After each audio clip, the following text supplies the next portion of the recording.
السلام علیکم، کیا حال چال ہے پیارے بچوں؟ امید ہے کہ آپ سب خیریت سے ہوں گے اور خوب پڑھ لکھ رہے ہوں گے۔ ایک دفعہ پھر ہماری آن لائن کلاسز کا سلسلہ شروع ہو چکا ہے۔ یہ ہے جماعت دوم اور مہینہ ہے مارچ 2026۔ بیٹا آج کا جو ہمارا موضوع ہے، آپ کو یاد ہوگا کہ اسکول بند ہونے سے پہلے آپ کو اردو کی عملی کتاب، درسی کتاب اور دیگر جو کتابیں تھی وہ دے دی گئی تھی۔ تو انشاءاللہ تعالی اس ہفتے جو ہم کام کریں گے، یا تو ہم وہ قواعد یا ادب کی کاپیوں میں کریں گے یا پھر عملی کتاب میں کریں گے، اور درسی کتاب سے ہم اسباق پڑھیں گے۔ تو جو آج کا موضوع ہے وہ ہے نظم، جو کہ ہے میری سائیکل، جو کہ ہے درسی کتاب علی گڑھ کاوش میں۔ جب بھی ہم کوئی بھی تدریسی منصوبہ بناتے ہیں تو اس کے کچھ تدریسی مقاصد ہوتے ہیں، آسان الفاظ میں، کہ آپ اس سبق سے کیا کیا سیکھ سکیں گے۔ ٹھیک ہے، ایک تو سب سے پہلے ہم نظم کو پڑھیں گے درست تلفظ اور روانی کے ساتھ، اور اس کے کچھ الفاظ معنی جو ہیں ہم ان کو سمجھیں گے۔ اس کے علاوہ توڑ جوڑ کو درست طریقے سے پڑھنا اور لکھنا سیکھیں گے۔ اس کے علاوہ آپ کو پتہ ہے جیسے عملی کتاب میں توڑ اور جوڑ، کچھ مشکل الفاظ کے توڑ جوڑ دیے جاتے ہیں۔ اس کے علاوہ آپ الفاظ کی مدد سے پڑھنے اور لکھنے کی مہارت میں بہتری لا سکیں گے۔ چلیں ہم اپنی نظم کی طرف چلتے ہیں۔ یہ بڑی پیاری سی کتاب ہے جیسے کہ آپ کو پتہ ہے، اور یہ آسانی کے لیے میں نے کتاب کا صفحہ جو ہے وہ سلائیڈ پر ڈال دیا ہے۔ یہ نظم ہے میری سائیکل، ٹھیک ہے، جو کہ وحید اقبال صاحب نے لکھی ہے، ٹھیک ہے، جو اس کے شاعر ہیں۔ چھوٹا سا ایک پیارا سا بچہ آپ کو اسکرین پر نظر آ رہا ہے تصویر میں۔ چلیں نظم شروع کرتے ہیں۔ سائیکل میری بڑی نرالی، نیلے پیلے پہیوں والی۔ سائیکل میری بڑی نرالی، نیلے نیلے پہیوں والی۔ چمک چمک کر چلتی جائے، بتی بجھتی جلتی جائے۔ ادھر ادھر لہراتی جائے، سنگ ہوا کے گاتی جائے۔ پہیا اس کا گھومتا جائے، دل میرا بھی جھومتا جائے۔ اگلا صفحہ، ہوا چلے تو جوش میں آئے، آندھی میں یہ ہوش گنوائے۔ شہر یہ سارا روز دکھائے، خوب گھمائے مزے کرائے۔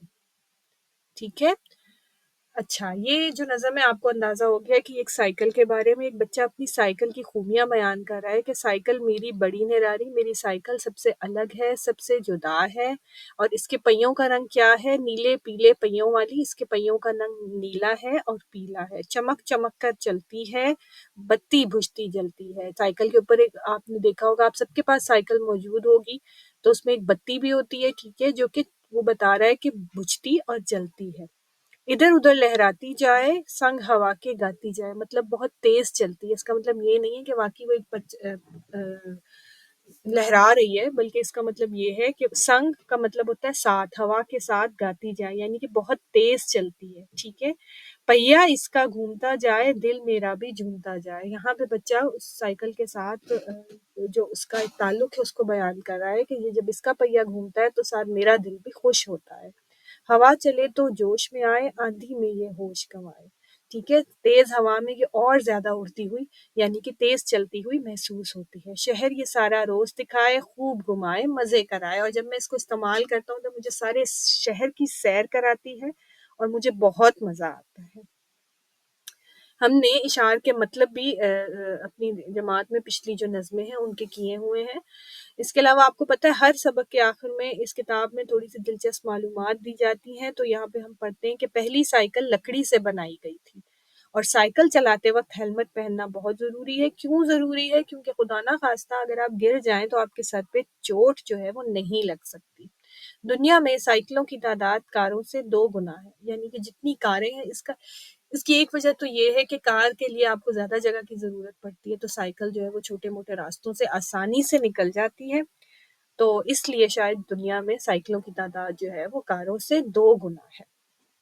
اچھا بچوں، اب یہ آپ کو جو اسکرین پر نظر آ رہے ہیں صفحہ نمبر 60 اور 62، ٹھیک ہے، یہ 2 صفحات ہیں عملی کتاب کے، چھوٹا سا آسان سے صفحات ہیں۔ چلیں میں آپ کو ان کی اس میں مدد کرتی ہوں، اور آپ نے یہ صفحات جو ہیں وہ پھر ہم دیکھتے ہیں کہ کیا کرنا ہے۔ نیچے کچھ الفاظ کے حروف لکھے گئے ہیں، پہلا سوال میں پڑھ رہی ہوں، انہیں جوڑ کر الفاظ بنائیے اور ہر لفظ اس کے حروف کے سامنے دیے گئے خالی خانے میں خوش خط لکھیے۔ یہ آپ پہلے بھی کرتے رہے، یعنی کہ یہ توڑ جوڑ ہے، ٹھیک ہے۔ پہلا لفظ ہے نرالی، ٹھیک ہے، پہیوں، بھجتی، لہراتی، ٹھیک ہے، پہیا، جھومتا، اس کے بعد گواتی، اس کے بعد گھماتی، ٹھیک ہے۔ اچھا، اب یہ تو آپ نے اپنی درسی کتاب سامنے رکھ کر، اگر آپ کو یہ کچھ الفاظ لکھے نہیں آ رہے تو آپ درسی کتاب کی مدد سے یہاں سامنے لکھیں گے، اور سب سے پہلے آپ نے دن تاریخ لکھنی ہے، ضرور لکھنی ہے، تاکہ بعد میں چیک کرتے وقت اس بات کا اندازہ لگایا جا سکے کہ کس دن کا کام ہے۔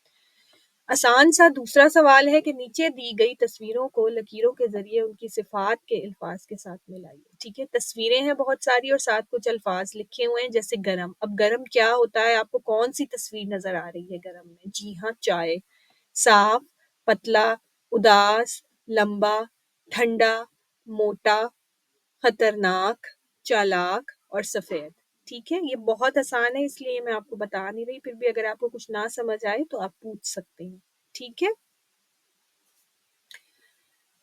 جیسے کہ چالاک کیا ہے؟ چالاک کیا ہے؟ بندر چالاک ہوتا ہے، ٹھیک ہے۔ موٹا جو ہے یہ بچہ دکھایا ہوا ہے انہوں نے، سفید جو ہے یہ خرگوش دکھایا ہوا ہے، خطرناک جو ہے یہ شیر دکھایا ہوا ہے، اداس کون ہے؟ آپ کو نظر آ رہا ہے تصویر میں اداس۔ صاف پتلا جو ہے یہ بھی نظر آ رہا ہے، صاف جو ہے وہ پانی ہے، اور گرم جو ہے وہ چائے ہے، ٹھیک ہے۔ اور لمبا جو ہے وہ زرافہ بھی ہو سکتا ہے، ٹھیک ہے۔ آپ نے یہ پورے صفحے کو کر کے اس میں آپ نے لائنز لگانی ہے، یعنی کہ میچ کرنا ہے، ٹھیک ہے۔ اب جو اگلا صفحہ ہے، صفحہ نمبر 60 اور 62 کروا رہی ہوں میں، اس میں 61 ابھی نہیں کرنا۔ میری سائیکل کے مطابق مندرجہ ذیل جملوں میں درست جملوں کے سامنے درست کا نشان لگائیے۔ میری سائیکل کالے کالے پہیوں والی ہے، اگر درست ہے تو ٹک، ورنہ آپ کراس لگا دیجئے۔ میری سائیکل کی بتی جلتی رہتی ہے، میری سائیکل سارا شہر دکھاتی اور مزے کراتی ہے۔ اچھا، اب آگے ہیں میری سائیکل کے بارے میں متوجہ ذیل سوالات کے جوابات لکھنے ہیں۔ آندھی کے چلنے سے سائیکل کس طرح ہوش گنواتی ہے؟ ہم نے اب نظم میں دیکھا کہ کس طرح ہوش گنواتی ہے، کیا ہوش گنواتی ہے؟ سائیکل بہت زیادہ تیز چلنا شروع ہو جاتی ہے، اس طرح آپ نے، لیکن بیٹا ون ورڈ آنسر نہیں رکھنا، ایک لفظ والا بالکل بھی جواب نہیں لکھنا۔ جواب دوم کے حوالے سے آپ نے پورے جملے کی شکل میں جواب لکھنا ہے۔ میری سائیکل کہاں کہاں سیر کراتی ہے، اور دوسرا جواب ہے اگر آپ کے پاس ایسی سائیکل ہو تو آپ کہاں کہاں جائیں گے۔ اب آپ نے یہ نہیں لکھنا کہ جگہوں کے نام لکھ دینے، آپ نے باقاعدہ پورا جواب لکھنا ہے کہ اگر میرے پاس ایسی سائیکل ہوتی تو میں یہاں جاتا۔ سمجھنے کی بات، ہم جس چیز میں سوار ہو کر ایک جگہ سے دوسری جگہ پر جاتے ہیں اسے سواری کہتے ہیں، جیسے سائیکل، موٹر کار، بس، ٹریکٹر، ریل گاڑی، ہوائی جہاز، کشتی یا بحری جہاز، جنہیں آپ انگریزی میں ٹرانسپورٹیشن کے ذرائع جو ہیں ان کو یہ کہتے ہیں، ٹھیک ہے نا۔ تو ٹرانسپورٹ کے جو شکلیں ہیں وہ یہ ہیں۔ اب آپ نے کیا کرنا ہے، آپ نے اپنی عملی کتاب، ایک تو آپ نے نظم کو بہت غور سے پڑھنا ہے 2-3 بار، اس کے بعد آپ نے عملی کتاب کے صفحہ نمبر 60 اور 62 کتاب پر ہی حل کرنا ہے، اور اس کی تصویر جو ہے وہ اسکول گاؤن پر ارسال کرنی ہے، اور دن تاریخ جو ہے وہ آپ نے یاد سے لکھنا ہے۔ اور میں آپ کو یاد دلاتی چلوں کہ آپ نے یہ جو آن لائن کام ہے اردو وغیرہ کا، یہ آپ نے ضرور کرنا ہے، کیونکہ جماعت جب ہماری ویسے جب کلاسیں شروع ہوں گی اسکول میں تو پھر یہ کام دوبارہ نہیں کرایا جائے گا، اور نہ کرنے کی صورت میں آپ کا کام رہ جائے گا۔ چلیں، اپنا بہت خیال رکھیں، اللہ حافظ۔